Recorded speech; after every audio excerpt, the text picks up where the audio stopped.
And now, for the week of July 3rd, Adobe Photoshop TV is on the air. Welcome to Adobe Photoshop TV from the National Association of Photoshop Professionals.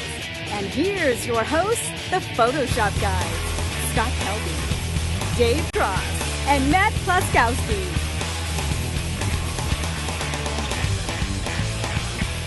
Welcome to another stain-resistant episode of Adobe Photoshop TV, brought to you by the National Association of Photoshop Professionals, makers of Photoshop User Magazine. And this episode is also sponsored by Strata, Logitech, iStock, DLO, and our fine friends at CDW. Very cool. Well, everybody, welcome back. My name is Matt Klaskowski, and with me in the studio, once again, Mr. Felix Nelson. Thank you. Creative Director of NAP, and again, maker of all things that look good. I like that title. I'll Don't put that on my business card. Maker of all things that looks good. All right, so as you can see here, we are once again flying the missing men formation. Wingless. We're wingless. So Mr. Dave Cross, where is Dave Cross? Dave, well, I'm hoping that it wasn't a cheese factory inspection gone bad, but I think he's being detained by the Canadian mounted police now. So Border Patrol. Who knows when he's going to get back? Just I'm not sure. any excuse to say the word Mounties. When we can say Canadian Mounties, that's a good enough reason for me. And Scott Kelby is actually on the road again as well. So Scott's kind of been all over the place. He's been at the training FBI, the FBI. Homeland Security, Department of Homeland. He really is. He's training the FBI, Homeland Security. Who knew they needed Photoshop training? Yeah. Who knew? So he's been at Photoshop Soup to Nuts. He's Right. been at Adobe Live in Amsterdam. So he's just been training or But traveling he's quite here a bit. in spirit. But in as spirit. you can see, he's here in spirit. Yes. So, well, hey, we've got a great episode lined up for you. Same stuff. We've got. I've got a tutorial that I brought here on using Illustrator and Photoshop together. And I've got a tutorial that's really mixing two images that don't really belong together, but we're still making it look real. So that's what we're going to do. And we've got our usual stuff. We've got the contest and prizes and news and things to do and all kinds of fun stuff. But first, I got to give a shout out to somebody here. Let me see if I can pull up the image. So we're going to pull up an image on screen here. I just have to say thanks to this gentleman. I'm out surfing the forums and whatnot, and just by chance I go to Retouch Pro, and I start reading through this thread, and I see somebody with the signature, and if you look on the screen here, look at his signature. I don't know this person. Now, I don't know that you should be... There's a stalker out there, man. I think that's what this is. No, he's a very nice guy. I'm kidding. I have no idea who this is, but to Hannibal Vector from the Netherlands, thank you for putting that in your signature, because, well, like I said, I have because no it's idea. Matt. Yeah, I appreciate it. So anyway, just a little shout out to Hannibal Vector over here. Anyway, so we've got our same stuff here. So I am, again, not ready to do my tutorial first, so let's go to Mr. Nelson. Well, oftentimes in Photoshop, we're taking very like images and combine them together. You might take a person out of one photo and want to put them in the backdrop of another. But this time what we're going to do, we're going to take two images that don't have anything to do with each other, put them together, and still make it look like it really exists. So here we go. All right, so I've got two images, and it's this picture of a bald guy and a baseball. So you know what's coming. But anyways, here's what we're going to do. We're going to take the picture of the baseball and select we're going to just select the ball itself, and you can I'm holding the Shift key to constrain the selection. And let's get a little better selection than that. I want to get it a little bigger. Just get as much of the ball as you can. And we're just going to copy that. Let's close that in and paste it right on this next image.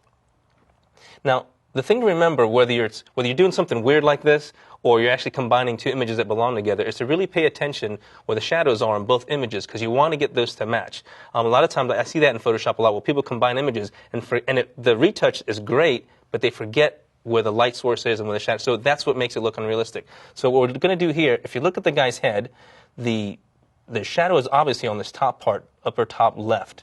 And ours on the shadow is here on the right, kind of on the side. So you're going to rotate the guy, right? We're going to rotate the guy upside down. No, Good, we're going to take the ball and flip it around. So press Command-T or PC Control-T. I'm going to press the Control key, or you can right-click on a PC. And I'm just going to flip this horizontally. And then I'm going to rotate the ball around. And remember, I want to keep the shadow in about the same place where the shadow was on the guy's head. Because that's where oftentimes we make the mistake in Photoshop. We don't try and get those light sources in the same spot. So once again, I'm going to lower the layer opacity just so you can kind of see what's going on back there. And we'll try and resize the ball so it's just about the size, same size as the guy's head. And that looks pretty close there. Just toggle it around a little bit. And let's hit return. And now let's bring the layer opacity back up to 100%. Now, to get rid of all this white, you're going to take that layer and you're going to put it on multiply. Let's multiply. And you'll see it really does a good job of getting rid of all the white. But here's what makes it look realistic. You see where the highlight of the guy's forehead is, you can see highlights in the threads of the baseball. And as it goes around where the shadow areas on his head, there's also shadow areas on the threads. So that's the thing to keep in mind when you're doing this kind of stuff. Now you see there's some kind of weird stuff going on in here. You can see other laces on the bottom part. So that's easy enough to fix. Let's just go ahead and make a mask and get your brush tool and just paint away that stuff that's on the bottom. And let's switch the foreground color to black. And there we go. Just got rid of that image that's below his head. And then just so this image can make some sense now, because it's kind of weird just to see a guy with baseball stitching on his head, we'll go ahead and drop in some text and make it like it's an ad for a sports radio right here in beautiful downtown Oldsmar. So that's how you combine two weird images together and make them look realistic. Thank you very much, Felix. Yeah, it's a little weird, but it works. Hey, I'll tell you what, it looks really cool, though. I like that a lot. So, so a lot of people might know Felix's name. If you're a NAP member, Felix is the creative director of NAPP, so you'll see him in the magazines and whatnot. But there's another magazine that Felix is the creative director for, and that is the Photoshop Elements Techniques newsletter. Now, I bring it up just because we have a lot of people that ask us, they're Photoshop users or they like Photoshop, but they're not quite ready to make that jump into the actual full Photoshop world yet. So they kind of want to use Elements. Well, we actually have, how many pages is this? It's 36? 24. 24. I think it's actually up to 26 or 28 now. So it's actually a 26 or 28 page full color newsletter, very much like a Photoshop user magazine. And we've also got some things. A lot of people, that use Photoshop also use Illustrator. So pretty soon here we're going to launch that. I know we've mentioned before of it on Photoshop TV, but we're going to have that newsletter coming out really shortly, and it's going to be based on, kind of modeled after the Elements newsletter, but it'll be jam-packed of cool tutorials, tips, Q&As, all about Illustrator. So if you're craving some of that stuff, stay aware because it's coming soon. And you know what? It's good you mention that because that is probably, I read the email feedback that we get, I read all of it, and that is probably one of the most asked questions we get is people are looking for something similar to what's done here. They want a Photoshop TV or a magazine geared towards Illustrator. I'll tell you right now, there's not going to be an Illustrator TV. So just don't even ask. Don't even send the question because it's not going to happen. So I apologize. You can do one, though. So, but anyway, so yeah, check that out. So the first one is PhotoshopElementsUser.com, and the other one we'll be sure to mention it when it's ready to launch, which will be shortly. It's coming soon. Coming soon. Well, cool. Well, hey, we've got more tutorials, tips, prizes, all that fun stuff. But first, a quick 30-second word from our sponsor.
Welcome back to Adobe Photoshop TV. My name is Matt Kloskowski, and Again, Mr. with me Felix again, Nelson. Mr. Felix Nelson. Hey, Matt, I know I've been here a couple weeks. Are Matt and Matt's I'm here. sorry, Matt's here. Matt. Are Dave and Scott ever going to come back? When are they doing some stuff for us? Well, I got bad news. This is not good. There's 2 resignation letters turned in today, and it was Dave and Scott now. Yes, Dave and Scott are coming back, so it's been a busy couple of weeks. So as you know, Dave Cross has been out on the road for quite some time now. Yeah, quite a bit. And he's been pretty busy, just as Scott has been, but Dave cares. Yeah, he's cleared customs, I believe. Yes. So he should be. Dave cares, and because Dave cares, Dave recorded a nice little segment for everybody out there. Well, here I am at Dell headquarters in Austin, Texas. We're lucky enough to come here for some meetings and for a tour. Here you see one of the buildings, one of many buildings here. There's quite a few here in the Austin area. As I pan around, show you the extremely large parking lot with all the people that work here. Now here's the thing though, once we got here, and as you can see, here's the visitor's entrance. There's one little problem, that is I wasn't allowed to use my camera anywhere. So we did get a tour of the plant, and I'm going to show you just a couple of still pictures they were kind enough to give me, but unfortunately I couldn't use my camera there. Here's just a slight view of one of the many conveyor belts where this wonderful automated system they have, and then basically the way it works is every single system is built on demand. They don't have an inventory of computers. If you order something, they build it. So here's one view of someone putting the pieces in and screwing it all together, and then once it's made, they use very automated robotic type systems to move it on to the next step, including boxing it and shipping it. So unfortunately I couldn't capture as much footage as I would have liked, so at this point all that's left for me to do is a tutorial. But let me just add, if you are a NAP member, keep your eyes peeled for some future developments with NAP and Dell. So on to the tutorial. I just have a quick little tip now to share with you about a situation like this where you see there's a photo and it has some water damage. If we zoom in a bit, you can see that there's definitely some damage in here from water. Now you can also see there's some speckling little problems going on. So let's actually deal with that first. Now I'm going to show you just a really quick way. This is not the ideal way to fix that kind of problem. It doesn't always work, but here's one of those things you can try. We're going to duplicate the background layer. I'm going to change the blend mode to overlay. Now it makes everything, I mean obviously the colors are off, but take a look particularly at his jacket where we were seeing lots of little speckles. It's nowhere near as bad. And even though it's done some things I'm not terribly happy with, here's how we take it a step further. Now we want to convert this to black and white. We can use hue saturation, we can use color mixer. I'm just going to use hue saturation because it's quick and easy. But now I have some room to play. So now that I've done this, it looks like a lot of those speckles seem to be gone. Let's just go back to that duplicate layer and just lower the opacity just a little bit because I'm losing a bit of detail in his jacket. But that will look pretty good, I think, as a quick way to get rid of speckles. Now I'm going to hide both of these two layers because now I want to deal with this water damage effect. So I'm going to move my layers palette out of the way, but just keep in mind I've just gone to the background layer at this point. And you can see the water damage there. So what I'm going to do is use select color range. I'm going to click on that area of color. Now you can see it's selected too much. I want this to be basically black and white. So I'm going to just lower this fuzziness slider until all the area that I want selected, which is basically the water damage area, is selected. Okay, so we'll click OK to that. Now, it doesn't look like everything's selected, but if we press Q for quick mask, we can see there are quite a few of those areas. If there aren't any, if there are some areas that didn't quite get selected, we could always take our magic wand and hold down the Shift key and add a couple of those in too, just to make sure we're getting those areas as well, like in here. Okay. Now it looks like it's got just about everything we want at this point. Now I'm going to go ahead and save that selection just so that I can have some go back to this if need be, and then I can deselect. So now let's go back to those two layers that I put on. So now I've just shown them again. So now we've got a nice black and white photo, but you can still see that water damage. So now we'll go back to our selection we made, load the selection. And now I'm going to add another, let me move this back in now, another levels adjustment layer. And what this will do is it'll make a levels adjustment of just of the area that's selected. So now, as I start to play with this, if I move the gray slide, you'll see the water damage is getting darker. But if I move it the other way, all of a sudden it starts to get lighter and lighter, but still kind of matching in to the photo. So you don't want to go too far because obviously it starts looking white. But the challenge is finding kind of a happy medium. And depending on the color of the water stain, you may have to repeat that operation. For example, this part in here on the top is looking not too bad. These areas on the side might need a little more, so you might need to go back. And what I would suggest you would do in each of these cases is continue to go back to the background layer, because then it's a lot easier. Not through that tool though. This is where I would probably again use select color range to do this and pick the colors and just repeat that operation of then adding another. Let's put these layers back on and then add another levels adjustment layer. That's just going to affect just that area and lighten that up a bit. Now, one of the realities of any kind of photo restoration is it just takes some time. But you can see, let's pull this up here.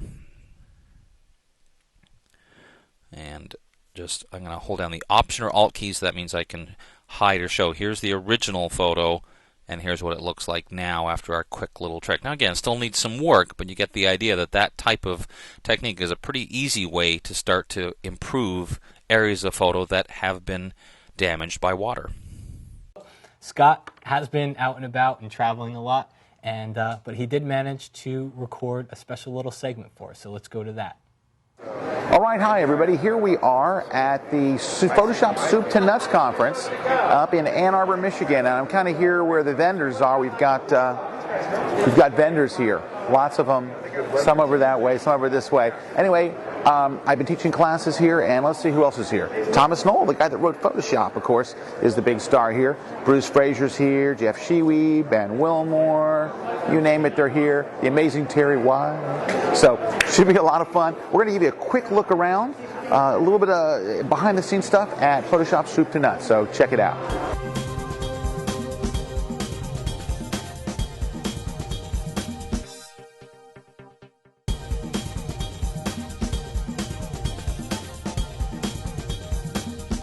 Hey, I got a couple of minutes to sit down with Thomas Knoll, the guy who actually wrote and invented not only Photoshop, but Photoshop Camera Raw. So let's take a look at our quick interview.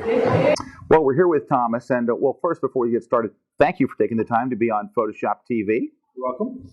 And secondly, we've got a question for Thomas, and I think our viewers all around the world would like to know. Seeing as you are the father of digital imaging, the father of Photoshop, where do you see the digital imaging industry going? What's the future of digital imaging? Well, since I first wrote Photoshop 1.0, computers have gotten much, much faster thanks to Moore's Law. The problem is Moore's Law doesn't apply equally to all parts of the computer. The thing that's gotten faster fastest is the CPU processing itself. What hasn't gotten faster as fast is memory. So now it's effectively slower to the computer than it used to be. So the result is the style of programming for optimum performance has changed. And now the style is you read a pixel from memory, do 2,000 or 3,000 operations on it, and write it out. This requires sort of a change in sort of the overall design of processing. And the sort of new style of processing is what like Camera Raw is doing, where you have a whole bunch of operations which you do in sequence, all on the fly. It makes a very nice user model in that you don't actually have to worry about the order of the operations you apply. It can just be a fixed order in the math, and you can adjust any early stage of the processing and get instantaneous feedback because it just runs the whole processing path on the whole processing pipe. So that eventually you'll be able to do more and more of the things that you need Photoshop to do in a Camera Raw style where you're only editing metadata. So I see a sort of very bright future of metadata only editing for image processing. All right, fantastic, Thomas. Thank you for that incredible insight into the future of digital imaging. And if anybody knows the future of digital imaging, it's this guy right here. All right, we're turning things back over to you in the studio. Well, thank you very much for that. Very, very cool stuff. Yeah, cool. Hey, I guess you went already, so I guess it means it's my turn. Your turn. My turn. Well, we talked about Illustrator before and talked about how a lot of people who use Photoshop also used Illustrator as well.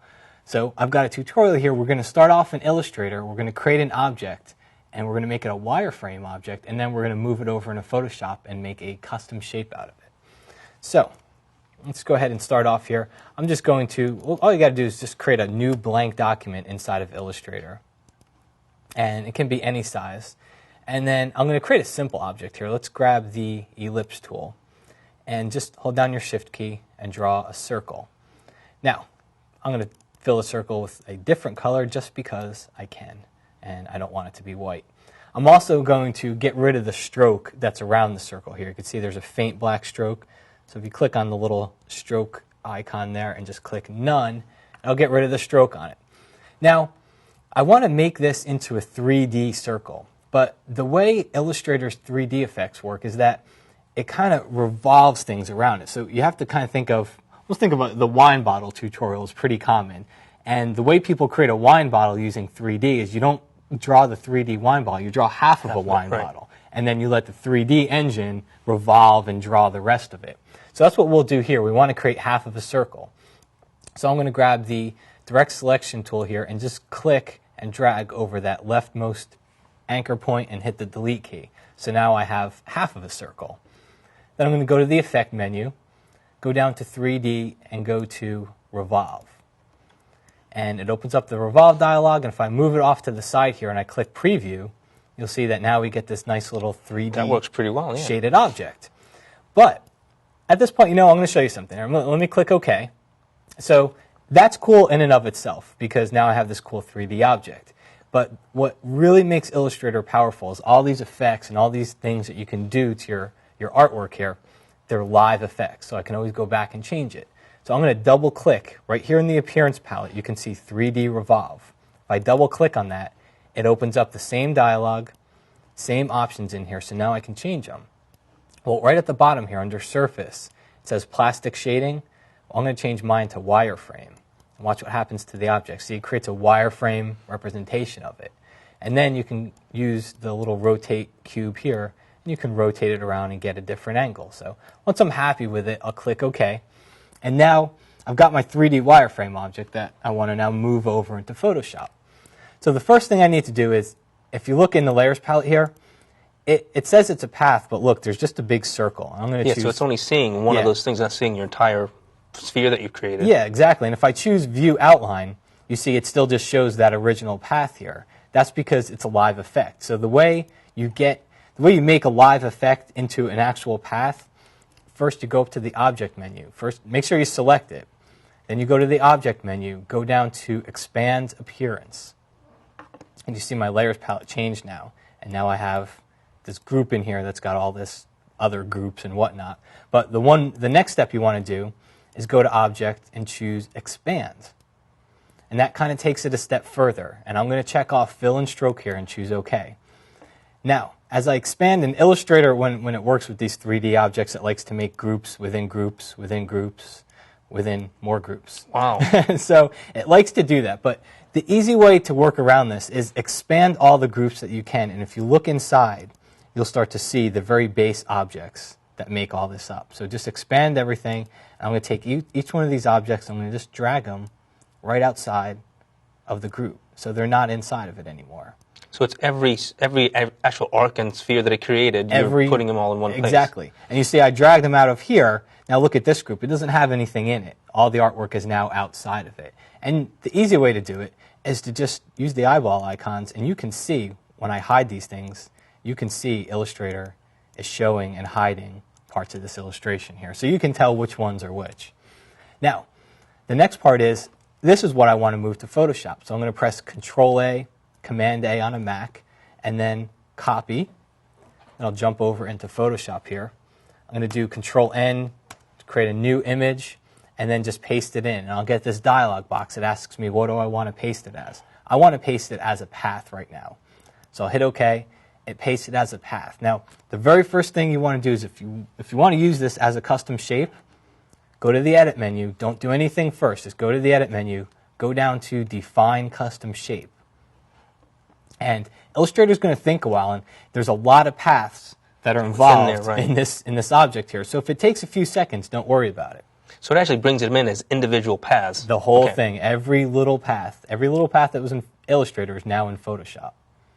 So once it's done, you'll see the little dialog pop up where you give your shape a name. So I will call it wireframe, or wireframe, hit OK. And then look in the paths palette here. I can just delete this work path. I don't need it anymore. Now if I select my custom shape tool, I go to the shape picker, and I look at the very bottom last one here. You see there's one here. It should be called wireframe. Oh, down here. There we go, wireframe. That's the shape I just created. You can select that shape and then just draw one right out onto your canvas. It creates a shape layer for you.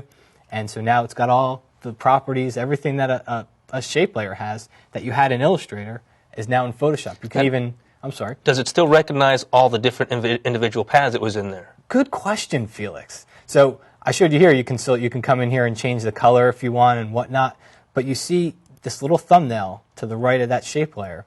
Well, that's the actual path. So if I were to grab my direct selection tool, take a look at that. When you zoom in here, you can see this is the spaghetti mess that makes up this path. Now, you don't have to create this difficult of an object. You could always create a much more simple object, but this is essentially what makes up, and you can come in here and you can move this path around. You can do whatever you want to. That's great that shape tool actually remembers all those individual paths in there once you've done it. That's pretty handy. Yeah, that's very cool. Now, the key to this is just don't think of it as that, I created a wireframe object there in Illustrator, but you could create anything you wanted to. Any artwork that you create in Illustrator, your logo, anything for business cards or whatnot, create that inside of Illustrator and just paste it into Photoshop, and you can paste it right in there. You can make a shape layer out of it, do whatever you need to. That's pretty cool. Okay, so what have we got next, Felix? Well, actually, I think it's time for you to do the news. Oh, man. That's what I think it's time for. I just did a tutorial. No, right, you're now up, I got to rush over to the Storm Team News Center. You got to get over there. We'll get the helicopter fired up and get you over there. Cool. All right, let's go take a look at the news. It's Photoshop News from the Action News Storm Team with Matt Kluskowski. He's rocking the house-key. Welcome back to the news this week. This news is sponsored by Peach Pit Press. If you go to peachpit.com/PhotoshopTV, you'll find that there's a book special each week. You can get 35% off of the book and free shipping in the U.S. So go check it out at peachpit.com. First up, if you're a digital photographer and you shoot RAW, you need to go check out this new Automator action. Basically, if you're a Mac-based Camera Raw user, then the package offers you Automator actions that will let you easily create and manage multiple versions of your RAW images. So you can go to CompleteDigitalPhotography.com and you can find out more information. Also, InDesign users, if you're looking for InDesign tips and techniques that are going to help you out in your daily workflow, go check out InDesign Secrets. It's a plugin. It's actually released by InDesignSecrets.com, and it's a plugin that's written to give you a special tip for InDesign every single day. So it works on the Mac and on the PC, and you can find it over at InDesignSecrets.com. Finally, if you're a NAP member, you need to go check out the NAP member website. There's 2 new things for you on there. First is you get free access to all of the archives of Photoshop TV. So if you want to get any of the back episodes for Photoshop TV, go to the NAP member website, and they're free right on the website there. You can also find all of the archives as well on PhotoshopTV.com. Next, if you're a NAP member, there's a brand new portfolio website. Now, one of the NAP member benefits was the ability to put your photos into a portfolio, and not only as a NAP member create that portfolio on the website, but give the link to anybody. They don't have to be a NAP member to see it. The portfolio's been totally redone, all the code's been written. All of your past images will still work now, so there's a lot of new features in there. So commenting, favorites, you need to go check it out. Just go to the NAP member website. Well, that's it for the news this week. Back to you right after this word from our sponsors. Strata 3D CX. Design at a higher power. Add the power of 3D to your Adobe workflow. Link to Photoshop textures. Import Illustrator artwork. Render to layered Photoshop files. Create photoreal images. Strata 3D CX. Design at a higher power. Visit strata.com.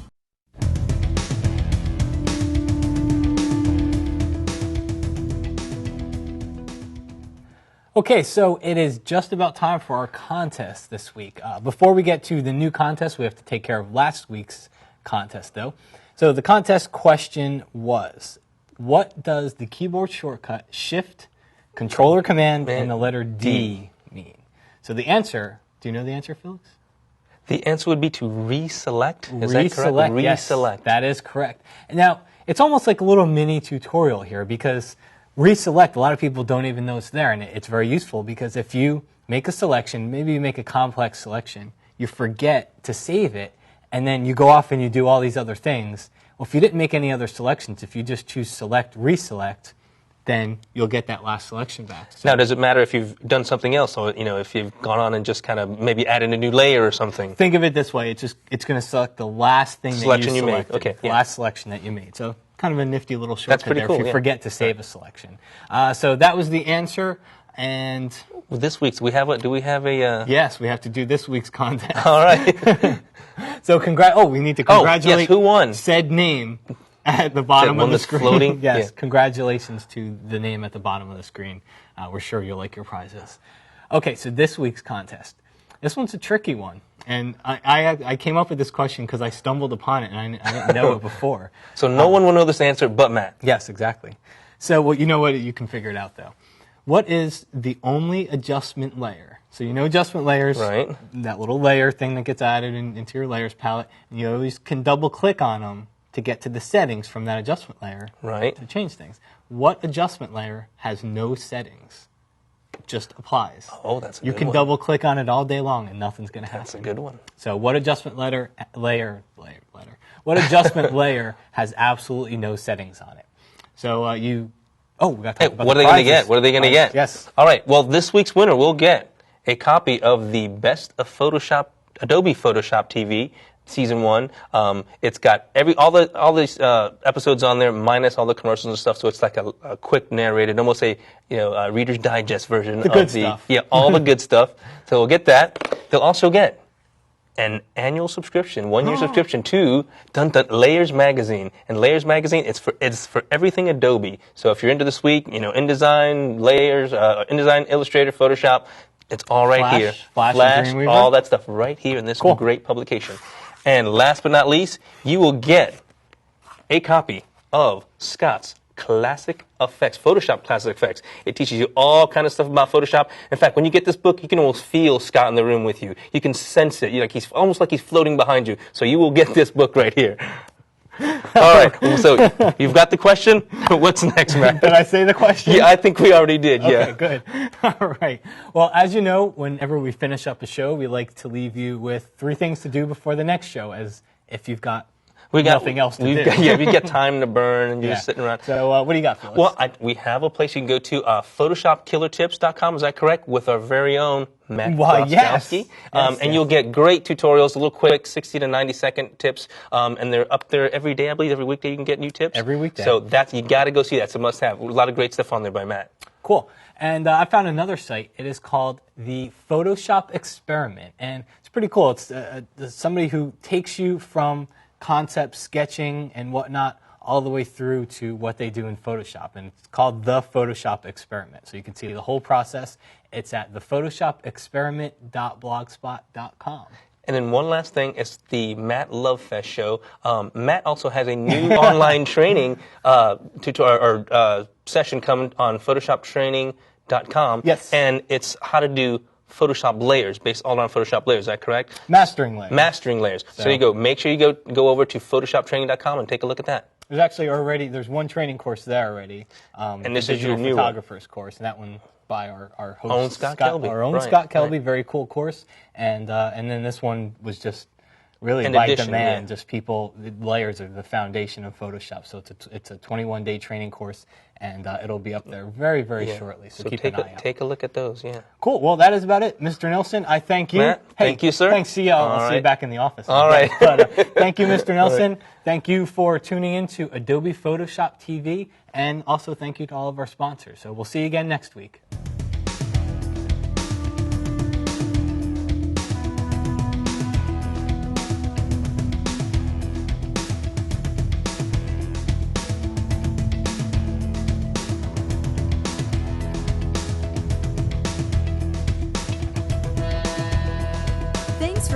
Adobe Photoshop TV. See you next week.